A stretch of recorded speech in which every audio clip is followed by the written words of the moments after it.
지금 아까 얘기했던 휘트니 휴스턴이나 머라이어 캐리 뭐 그 외에 이제 역사가 인정하는 그런 가수들, 뭐 레이 찰스 같은, 그 사람은 60, 70년대 소울 가수야.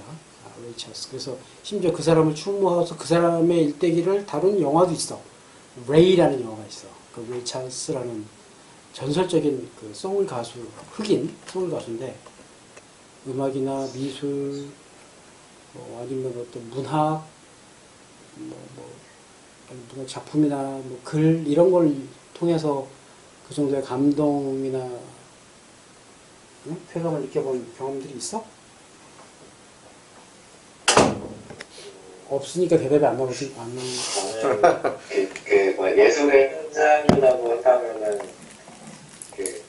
만화? 그때 볼 때 참 재밌게 보고 감동이었다. 그러면 보통 사람들은 나 그거 봤어. 그러고 그 다음에 다시 안 보거든. 그쵸. 근데 이제 나 같은 경우는 그래서 괜찮은 영화 이런 것들은 나는 굳이 이제 디스크로 사서 가지고 있다가 시간이 지나서 또 보고 이렇게 하는데 그 감동을 다시 느끼거나 그때 몰랐던 감동을 또 느끼거나 뭐 이렇게 활용을 하거든. 근데 이제 음악 같은 경우는 언제 어디서라도 쉽게 들을 수 있고 그 음악을 들으면 그 음악과 관련된 나의 추억이나 연관된 어떤 기억이나 그때의 감정이나 이런 것들이 같이 떠오르게 하는 효과가 있어서 가장 대중적인 예술 장르라고 볼 수도 있지. 그래서 뭐 그런 차원에서 보면 뭐 대중가요나 뭐 팝이나 뭐 조금 더 멀리 가서 뭐 재즈나 클래식 같은 경우도 그런 범주 안에 들어가서 인간의 삶을 좀 풍족하게 해주는데 또 큰 역할을 할 수 있다라고 봐.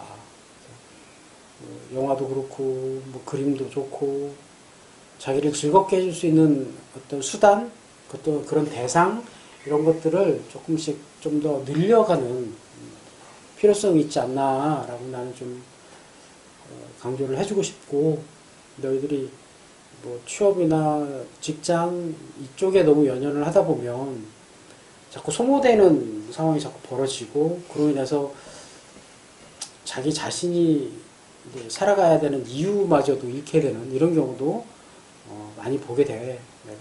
그래서 결국은 그래, 너의 의지로 태어나지는 않았지만 보통 대부분의 인간들은 그 부모의 의지에 의해서 태어나지. 근데 그 부모가 어떤 목적으로 나를 낳았을까를 생각을 해보면 누군가한테 행복을 주기 위해서 태어났어, 너희는. 그런 생각을 해야 돼. 부모 입장에서 내가 자식을 낳는 이유는 그 자식이 나한테 주는 행복을 기대하기 때문에 나. 뭐 아닌 경우도 있을 수는 있겠지. 뭐 사고 쳐서 하는 경우는 있겠지만, 근데 거의 대부분은 아이를 가지고 싶어서 그 아이를 낳는단 말이야. 근데 왜 부모가 아이를 가질까? 그 아이로 인해서 내가 행복할 수 있다라는 걸 알고 있기 때문에 그래. 그래서 그 아이로 인해서 정말 많이 행복해, 살아가는 과정에서. 근데 정작 그 대상은 내가 왜 태어났지라는 걸 모르고 살아가는 경우가 많아서 가끔은 좀 안타까운 마음도 들어서 이런 얘기를 해주는 거고, 본인이 스스로 이 세상에 태어난 이유가 누군가한테, 특히 내가 제일 사랑하는 내 부모, 내 가족한테 행복을 주기 위해서 태어났다라는 것만은 확실해. 근데 지금 현재 내가 행복을 얼마나 주고 있는지 이거는 좀 다른 문제야. 그건 본인이 얼마나 더 노력하느냐와 내가 드릴 수 있는 행복을 받아들이는 분들, 그분들의 준비나 뭐 식견이나 어떤 기대치에 따라 달라지겠지만 스스로가 행복해지면 그분들도 행복할 수 있기 때문에 이제는 너희들 스스로가 내가 행복할 수 있는 방법, 수단 이런 것들을 좀 더 많이 찾아서 조금 노력할 필요는 있지 않을까 싶어. 인간으로 즐길 수 있고 행복감을 주는 대상이 정말 많다라는 거. 그걸 일찍부터 어린 나이에 난 이건 나한테 맞고 안 맞고 이걸 미리 결정을 해버렸고 고정관념을 딱 갖게 하는 게 오히려 위험하지 않을까 싶어서 조금은 열린 시야를 갖고 자꾸 도전해보고, 사람들이 좋아하면 뭐가 이유가 있지 않을까 생각해보고 조금 더 이렇게 알아보고 해보면 쉽게 즐거워지는 것들은 대부분 쉽게 또 질려버려. 그치? 쉽게 즐거울 수 있는 거, 쉽게 얻을 수 있는 것들은 그 가치도 쉽게 떨어지고, 그로 인해서 누릴 수 있는 즐거움도 쉽게 반감되고 그래. 그러니까 많은 시간과 노력을 거쳐서 내가 알게 되는 즐거움일수록 그 즐거움에 혹은 그 행복감에 지속기간도 길어진다는 거. 그런 건 뭐 진리인 것 같아, 그거는. 내가 아무리 봐도. 왜 좋은 음식이 만들어지려면 많은 시간과 노력이 필요하잖아. 그런 것처럼 나한테 큰 즐거움을 줄 수 있는 거일수록 더 많은 노력이 필요하다라는 거. 아, 처음엔 잘 몰랐는데 알면 알수록 그 사람이 좋다. 오히려 시간을 더 보낼수록 더 오랜 시간 사귈수록 그 사람의 가치를 알게 됐다. 그렇게 해서 그런 큰 가치들을 볼 수 있는 눈이 생겼을 때 언젠가 나이가 들 거 아니야, 너희도. 나이가 들었을 때 그런 가치 있는 사람들을 만났을 때 한눈에 빨리 알아보고 빨리 내 사람으로 만들 수 있다면 내 주변에 좀 더 훌륭한 사람들이 가치 있는 사람들이 좀 더 많아져서 너희들이 좀 더 행복해질 수 있지 않을까? 뭘 찾고 있는 거야 지금? 네? 단어 잠깐. 단어요. 뭐 이거요. 커런트 엑시턴스. 찾으니까 나와? 안 나와요. 영어만 적으면 나와요. 안 나오더라고요, 그러니까. 그 전기가 얼마나 이렇게 잘 흐를 수 있느냐, 그죠? 그 성질, 그거랑 연관이 좀 깊이 있나? 그 금속 표면을 통해서 전류가 입력이 됐을 때, 유입이 됐을 때 얼마나 잘 뚫고 들어가느냐, 들어가지 못하느냐. 이게 근데 전도성과 관련이 있거든. 그쵸. 그거는. 그 차이에 따라, 그래서 이제 앞에서 얘기했던 그 베이스 메tal이 뭐냐, 합금 소재가 뭐냐, 뭐 이런 거에 따라 달라지고, 히트 트리트먼트까지 영향을 받는 게, 히트 트리트먼트를 얼마나 했느냐에 따라 그 표면의 경도 차이가 생기거든. 그로 인해서 current acceptance가 달라져, 금속마다. 이 차이를 이용한 거다, 내지는 이 변화 혹은 이 변수, 그것들이 표면에 흐르는 전류값에 반영이 되고 그걸 이용한 어떤 검사 방법이다, 이렇게 볼 수 있는 거지. 그렇기 때문에 이런 얘기가 나오는데, 내가 알기로 이 current acceptance라는 말을 우리말로 표현해 줄 만한 딱히 정확한 표현, 최소한 내가 아는 지식으로는 없어. 이게 없어. 그래서 아마 검색을 해도 안 나올 거야. 그 파도에 대해서 부서진다라고 표현하는 걸 처음 들어본 것 같아. 그래서 굉장히 충격적이었나 봐. 이 표현 너무 좋다 그러면서 막 메모를 하는 거야. 그래서 아, 그럴 수도 있구나. 뭐 아들 입장에서는 뭐 어리니까 그럴 수도 있겠지. 근데 뭐 성인들한테는 흔한 표현이잖아. 난 당연시 했던 얘기인데 아들은 처음 들어보는 표현이라 굉장히 이제 색다르게 다가왔던 이런 케이스들 있는 거야. 그런 식이야. 자꾸 책을 읽고 누군가의, 그러니까 일상에서 쓰는 단어만 가지고 계속 대화를 해서는 어느 능력이 발달할 수가 없어. 그래서 다양한 글도 읽어야 되고, 다양한 사람들과 소통도 하면서 대화도 해봐야 되고, 써봐야 되고, 그걸 가지고 또 말도 해봐야 되고, 거기서 한 단계 더 나가려면 다른 언어도 공부해봐야 돼. 그 중에 영어는 기본이고, 그 외에 다른 언어들, 이런 것들 공부를 해보면 이제 인간 자체 혹은 인류를 이해할 수 있고 지역적인 차이까지도 이해할 수가 있지. 그들의 입장에서 영어를 왜 이렇게 표현했을지에 대한 고민, 특히 예를 들면 영어 같은 경우엔 같은 단어를 I trust you, 이거 이게 특히 영어 같은 경우는 액센트를 어디에 두느냐에 따라 뜻이 달라진다라는 거. 그런 거 알아? 그런 것들까지 이해할 수 있으면 좀 더 풍부하게 의사 표시를 할 수 있는 능력을 가질 수가 있겠지. 그래서 지금 나도 이제 기술 관련된 전문 공부를 하면서 참 답답한 게 정확한 우리말이 없다라는 걸 정말 많이 느끼거든, 지금 여기에서. 이 표현을 하기가 어려워서 한 단어로 표현하기보다는 그래서 뭐 여러 가지 예를 들어 표현하거나 아니면 상황을 표현하거나 뭐 어떤 현상을 설명하거나 뭐 이런 형태로 나는 얘기를 해주고 나는 실제로 내 아들한테도 영어 단어 가르쳐 줄 때 그렇게 알려줘. 절대 단어 하나로 외우지 마라. 그건 아니다. 이런 얘기 해주거든.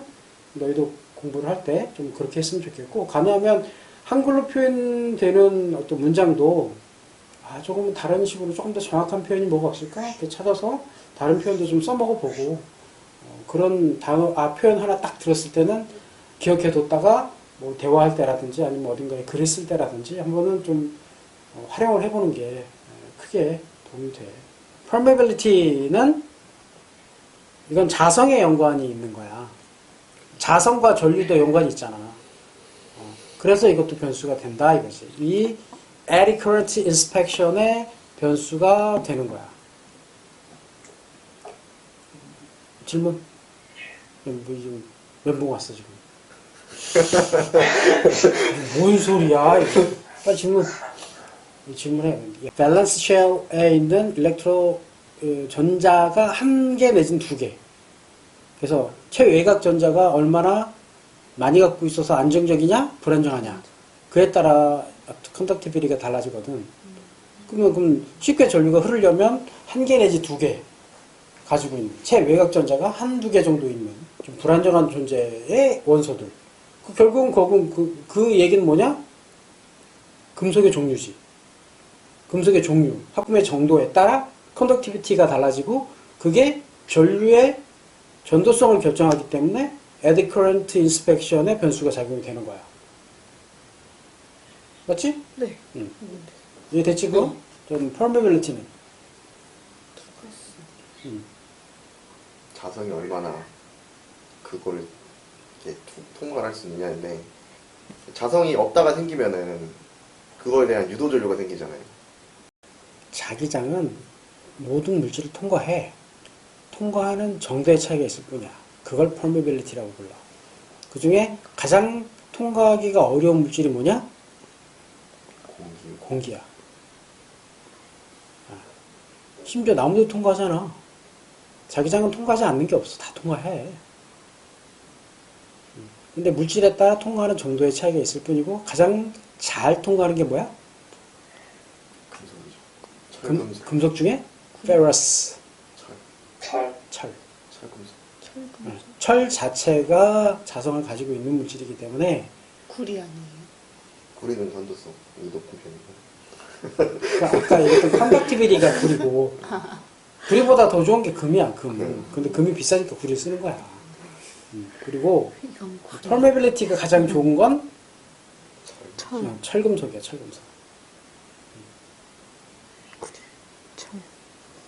결국 permeability가 좋다라는 뜻은 자기 유도가 잘 된다는 뜻이야. 예. 그러니까 eddy current inspection의 변수가 되는 거고, 매스는 뭐 질량은 밀도의 영향을 받으니까 뭐 당연한 거고. 전류를 흐르면 자기장이 만들어지고 그 자기장을 이용해서 내가 필요한 금속에 전류를 흐르게 만드는 거. 그게 그 전류 값을 증가시켜서 열을 만들어내는 게 인덕션 레인지니까. 인덕션. 그거니까.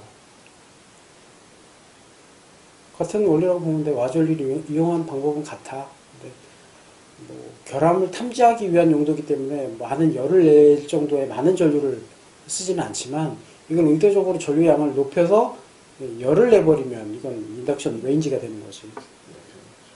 같은 원리라고 보면 돼. 전기 신호를 음파 신호로 바꾸는 걸 트랜스듀서라고 요즘 부르는 거지. 전기. 그러니까 초음파 송신기, 초음파 발생 장치, 뭐 이거를 그 기계적 관점에서 그 기능을 담당하는 명칭으로 트랜스듀서라고 표현을 하는 거죠. 근데 이게 거꾸로 뭐 어떤 신호를 다른 신호로 바꾸는 건 다 트랜스듀서야. 근데 여기서는 초음파 검사 장비니까 전기 신호를 초음파 신호로 바꿔주는 장치를 말하지. 내가 최근에 또 인스타 안 하지? 인스타에 너도 안 하지? 다 지난주에 내가 아들하고 그 아두이노를 예. 해서 초음파 발생기를 이용한 거리 측정 장치를 만들었어. 그걸 내가 같이 만들면서 아들아 이게 자동차에 왜 뒤에 이제 가다 보면 삐삐삐삐 소리 나는 거 그게 이거야 이러면서 움직이. 그러면서 내가 아들하고 설명을 해주고 근데 문제는 그 아두이노니까 거기에 보면 이제 매개 변수를 넣어서 측정하는 거리를 다 바꿀 수가 있거든. 그리고 이제 내가 아들하고 만든 거에는 소리가 나는 게 아니라 LED로 이렇게 표시가 되게끔 만든 LED 4개 가지고 표시를 하게끔 만들어진 그 장치였는데 거기에 이제 매개 변수를 넣고 코딩을 하고 이런 과정을 같이 하면서 나는 실제로 아두이노를 처음 해본 거야 그때. 전선 다 이렇게 연결해갖고 이렇게 뭐 좀 하고 싶은데 그렇게 하자니 내 아들이 너무 어려워할 것 같고 그래서 쉽게 하자 그래서 이대로 만들어 그래서 조립해서 설명만 해준 거지. 그 중에 이게 있었어. 트랜스듀서 이게 있었어. 그러니까 그 시그널을 음파신호로 바꿔서 발생해주는 장치가 있어. 그래서 발생하면 물체에 맞고 돌아오는 걸 인식하는 장치도 있어야 되지. 그것도 트랜스듀서. 그 리시버라고도 부르지 그거는. 발생기, 수신기. 그치? 요 두 시차를 이용해서 거리를 측정하는 거거든. 그걸 내가 얼마 전에 인스타에 올렸어. 뭐 있지? 요게 트랜스듀서, 요게 LED. 요게 동그란 거 두 개가 있잖아. 네. 하나는 아니, 요게 음파 발생기고 하나 수신기지. 발생기. 이게. 그 다음에 여기 LED가 거리에 따라서, LED가 거리에 따라서 초록색, 주황색, 빨간색 이런 식으로 들어오게 설계를 한 거야, 지금 이게. 지금 코딩 하신 거죠? 원래 안내된 자료에는 좀 다르게 나와 있는데, 이제, 야, 그렇게 할 필요 없겠는데, 우리 좀 다르게 하자. 그래갖고, 이제 이렇게 만든 거지. 근데 요거 한 세트가 뭐 얼마 안 하더만? 쏘면 이 초음파가 이쪽으로 타고 들어가서 물질의 변화가 있으면 타고 들어와서 반사되는 정도가 달라지고, 그걸 그래프로 표현해주는 장치. 그런 게 이제 원리를 이용하는 거고, 이걸 일상생활에서 쓰는 게 저기 초음파 진단 하잖아. 병원 가면 산부인과 진단도 초음파로 하고, 그다음에 뭐 간 초음파 이런 거